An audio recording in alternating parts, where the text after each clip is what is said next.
எல்லோரும் எப்படி இருக்கீங்க? எல்லோரும் சந்தோஷமாக ஆரோக்கியமாக இருப்பீங்கன்னு நம்புகிறேன். இன்றைக்கி இந்த விலாகில் என்ன உங்ககிட்ட ஷேர் பண்ண போகிறேன் அப்படின்னா, இந்த விலாக் வந்து ஆடி வெள்ளி அன்னைக்கு ஷூட் பண்ண விலாகு.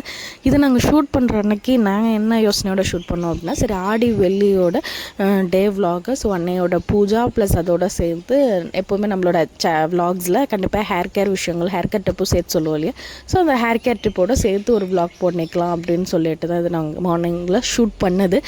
பட் அன்ஃபார்ச்சுனேட்லி அந்த நாள் வந்து பார்த்திங்கன்னா ரொம்ப ட்ராஜடியாக தான் போணுச்சு. இதை ஃபஸ்ட் ஷேர் பண்ணலாமா வேணாமா அப்படின்ட்டு எனக்கு ஒரு டைலமாவாக இருந்தது. அண்ட் அதுக்கப்புறம் தோணுச்சு, சரி நிறைய குட்ஸ் எல்லா விஷயத்தையுமே நம்ம வந்து விலாக்ஸில் ஷேர் பண்ணுறோம். அப்படி இருக்கிறப்போ ஸோ நமக்கு இருந்த ட்ராஜடியும் ஷேர் பண்ணுறதுல ஒன்றும் இல்லை அப்படின்னு சொல்லிட்டு தான் சரி ஷேர் பண்ணலாம் அப்படின்ட்டு இருந்தது. அன்றைக்கி மார்னிங் என்ன பண்ணோம், ஆடி வெள்ளிங்கிறதுனால காலையெல்லாம் கொஞ்சம் பூஜை வேலையெல்லாம் கொஞ்சம் எல்லாத்தையுமே சாமிக்கெல்லாம் பூஜை வச்சுட்டு அன்றைக்கி நெய்வேத்தியம் பண்ணுறதுக்காக பச்சை பயிரில் புட்டு ரெடி பண்ணியிருந்தேன். ஸோ அது எல்லாமே கண்டிப்பாக இந்த இதில் ஸ்கிளிப்பிங்ஸில் வரும், எப்படி ரெடி பண்ணேன் அப்படிங்கிறது அதையும் நான் சொல்கிறேன். அண்ட் அதோட சேர்த்து குட்டீஸ்க்கு வந்து காலையில் ஸ்கூலுக்கு பேக் பண்ணுறதுக்கு ஸ்நாக்ஸுக்கு மாதுளப்பழமும் அண்டு ஃபுட்டாக வந்து நான் பருப்பு மாம்பு தான் அவருக்கு ரொம்ப பிடிக்கும். ஸோ அதனால் இன்றைக்கி பருப்பு மாம்பு தான், பருப்பு கொஞ்சம் மிளகுத்தூள் அண்ட் ஜீரக பவுடர் அண்ட் நெய், உப்பு, சாதம் எல்லாம் போட்டு நல்லா மிக்ஸ் பண்ணி நல்லா தலன்னு இருக்கிற மாதிரி நல்லா மிக்ஸ் பண்ணி பேக் பண்ணி கொடுத்துட்டேன் அவருக்கு. ஸோ அவருக்கு அந்த ஃபுட்டு தான் மார்னிங்க்கு பேக் பண்ணி அனுப்பியாச்சு. வீட்டில் சாம்பார் தான் ரெடி பண்ணிவிட்டேன். லன்ச்சுக்கு சாம்பார் ரெடி பண்ணியிருந்தேன் அண்ட் உருளைக்கிழங்கு வறுவல் ப்ளஸ் உங்களுக்கு வந்து இது புட்டு நெய்வேத்தியம் பண்ணுறதுக்கு மெயினாக வந்து பச்சைப்பயிரில் வந்து புட்டு ரெடி பண்ணியிருந்தேன். இதுக்கு நான் பச்சைப்பயிறு புட்டு எப்படி பண்ணியிருந்தேன் அப்படின்னா, ஃபுல்லாக தோலோடு இருக்கிறது தான் எடுத்திருந்தேன். ஒரு 5 to 6 hours நல்லா ஊற வச்சுட்டேன். ஸோ ஊற வச்ச பிறகு தான் இதை வந்து நல்லா நம்மளுக்கு அதை யூஸ் பண்ணுறதுக்கு வரும். ஏன்னா அது வந்து நல்லா தோலோடு இருக்கிறதுனால ஒரு 5 மணி நேரமாவது கண்டிப்பாக அது ஊறணும்.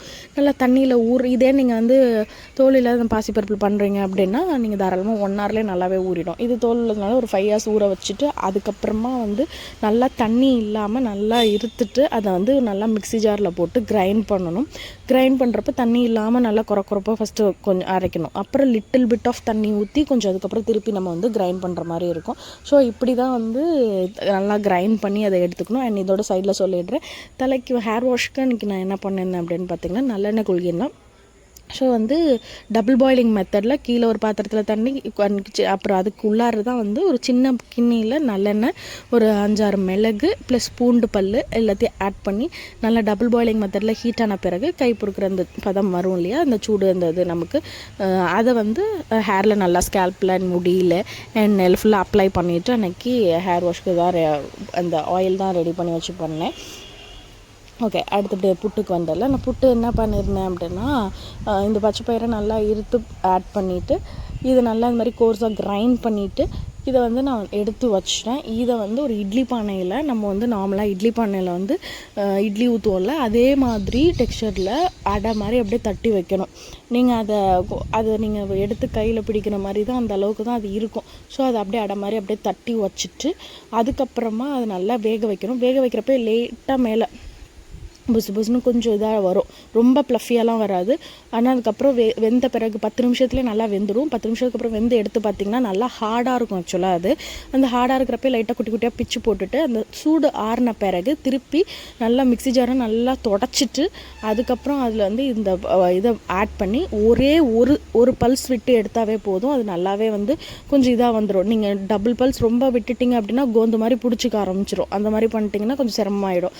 அதனால் ஒரு பல்ஸ் விட்டு எடுத்திங்கனாவே உங்களுக்கு ஒரு இது வரும். அதுக்கப்புறமா நல்லா ஆற விட்டுட்டு நல்லா பொலன்னு நம்மளே கொஞ்சம் கையாலே கொஞ்சம் இது மாதிரி எடுத்து விட்டுட்டு அதுக்கப்புறம் அதில் வெல்லம், அச்சு வெல்லம் தான் எடுத்திருந்தேன் அண்ட் 2 ஏலக்காய் அண்ட் தேங்காய் வந்து நல்லா துருவி எடுத்துகிட்டு இது எல்லாத்தையும் நல்லா கம்ப்ளீட்டாக மிக்ஸ் பண்ணிட்டோம்னா நமக்கு பச்சைப்பயிறு புட்டு ரெடி. ஸோ அந்த மாதிரி புட்டெல்லாம் ரெடி பண்ணிவிட்டு நான் வந்து நெய்வேத்தியம் பண்ணிவிட்டு காலையில் டியூட்டி கிளம்பணும் இல்லையா. ஸோ அந்த மாதிரி நான் எல்லாத்தையும் ரெடி பண்ணி முடிச்சுட்டு நான் டியூட்டிக்கு கிளம்பி போய் நான் ஹாஸ்பிட்டலில் தான் இருக்கேன். அப்போ அந்த நேரத்தில் வந்து சடன் ஆஃப் ஒரு ஃபோன் கால் வருது. இந்த மாதிரி ஜிஹெச்லேருந்து ஒரு ஆக்சிடென்ட், என்னோடய ஹஸ்பண்டோட அவங்களுடைய ஃபோன்லேருந்தே தான் வந்து கால் வருது. இந்த மாதிரி ஆக்சிடெண்ட் ஆகிடுச்சு, ஜிஹெச்சில் இருக்காங்கன்னு சொல்லிட்டு. அவ்வளோதான், வேறு எந்த இதுவுமே இல்லை. இது எப்படி இருக்குன்ட்டு கொஞ்சம் யோசிச்சு பாருங்கள். அந்த நாள் எனக்கு அப்படி தான் போச்சு. அந்த டயத்தில் இப்படி வந்தோடனே எனக்கு எனக்கு என்ன சொல்கிறதுனே தெரியல. அப்படியே ஒரு பதட்டம், ஆக்சுவலாக என்னோட ரொம்ப சென்சிட்டிவ். அந்த நேரத்தில் எனக்கு வந்து அடுத்த ஸ்டெப் எதுவுமே எனக்கு ஓடலை. பட் இருந்தாலும் ஏதோ ஒரு எனர்ஜி அங்கேருந்து நம்ம எப்படியாவது திருப்பி அந்த இடத்துக்கு நான் முதல்ல போயிடணுங்கிறது மட்டும்தான் எனக்கு மைண்ட் இருந்தது. சீக்கிரம் போய் ஹாஸ்பிட்டலில் போய் நான் ரீச் ஆகணுங்கிறது மட்டும்தான் எனக்கு, ஜிஹெச்சுக்கு போய் ரீச் ஆகணுங்கிறது மட்டும்தான் எனக்கு வந்து மைண்டில் இருந்தது. அப்போ அது ஃபோன் காலில் பேக்கில் ஒரு நர்ஸ் டாக் வந்து நல்லா தெளிவாக எனக்கு கேட்குது. இந்த மாதிரி ரத்தம் ஊற்றிட்டுருக்கு, நீங்கள் என்ன பண்ணிகிட்ருக்கீங்கன்னு சொல்லிட்டு பேசுகிறாங்க. அது நல்லாவே கேட்குது எனக்கு காதில். எனக்கு அதெல்லாம் கேட்குறப்ப இன்னும் எனக்கு ரொம்ப இதாக போயிடுச்சு. என்ன சொல்கிறதுனே எனக்கு சுத்தமாக தெரியல. ஒரு ஃபுல் பதட்டத்தோட, பட் ஏதோ ஒரு எனர்ஜி அந்த ஒரு இதில் அந்த எனர்ஜியோடு நான் போயிட்டேன். அந்த இடத்துக்கு எனக்கு ரீச் ஆகணும் மட்டும்தான் மைண்டில் இருந்தது. கடலை வேண்டிட்டு, என்னடா காலையிலேருந்து சாமிக்கெல்லாம் பூஜை பண்ணி எல்லாம் பண்ணிவிட்டு இப்போ தானே ஒரு இப்படி இன்றைக்கி ஆடி வெள்ளி, இன்றைக்கி இப்படி ஒரு இதாக எனக்கு ஏன் இப்படி இப்படின்னு சொல்லிட்டு ரொம்ப மனசு கஷ்டத்தோடு கிளம்பி அதுக்கப்புறமா நான் போனேன். அங்கே போயிட்டு அதுக்கப்புறமா தான் தெரிஞ்சுது. அப்புறம் நமக்கு இவங்க ஆக்சுவலாக எங்கள் 2 வீலரில் போயிட்டுருக்காங்க. பின்னாடியாக ஒரு கார் வந்து அவங்கள ஆக்சிடெண்ட் தட்டியிருக்கு. ஸோ தட்டினதில் இவங்க அப்படியே ஸ்கிட் ஆகி அப்படியே கீழே விழுந்திருக்காங்க. அந்த ரீச் ஆகிட்டு எனக்கு என்ன ஒரே ஒரு நிம்மதி அப்படின்னா, மேஜர் ப்ராப்ளம் எதுவும் இல்லை, மேஜராக எந்த ஒரு ஹெல்த்தில் வந்து பிரச்சனை கிடையாது, இப்படி மைனர் இன்ஜுரிஸ் தான் இருக்குது அப்படின்னு தெரிஞ்ச பிறகு தான் எனக்கு மூச்சு விட்ற அளவுக்கு எனக்கு நிம்மதியே. எனக்கு அப்போ தான் கொஞ்சம் ரிலாக்ஸ்ட் ஆகிற அளவுக்கு எனக்கு ஒரு ஸ்டேஜ் இருந்துச்சு. பட் இருந்தாலுமே அவங்கள பார்க்குறப்போ எனக்கு என்ன சொல்கிறதுனே தெரியல. எல்லா இடத்துலையும் ஃபுல்லாக காயம், ஃபேஸ் ஃபுல்லாக ப்ளஃபி நல்லா வீங்கி போச்சு.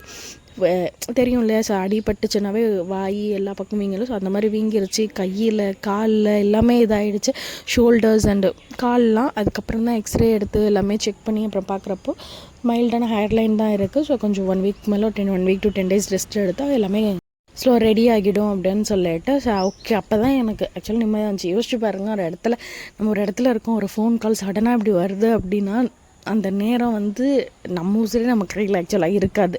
பட் இருந்தாலும் ஏதோ ஒரு இதில் அந்த இடத்துக்கு போகணும் அப்படின்ட்டு அவ்வளோதான் எனக்கு. ஏன்னா அங்கே போய் நேரில் எனக்கு இடத்த போய் பார்த்த பிறகு தான் எனக்கு கொஞ்சமாவது அட்லீஸ்ட் ஒரு இது இருந்தது. ஏதோ சொல்லுவாங்களே, தலைக்கு அந்த தலைப்பாகையோட போனது, அந்த மாதிரி ஒரு கதையாக தான் இருந்தது எனக்கு. சரி, கடவுள் தான் ஏதோ காப்பாற்றிருக்காரு அப்படிங்கிற ஒரு இதில் வந்து கொஞ்சம் எனக்கு அதுக்கப்புறம் தான் எனக்கு நிம்மதியாக மூச்சு விட்டேன்னே சொல்லலாம். அந்தளவுக்கு ரொம்ப இதாக இருந்துச்சு.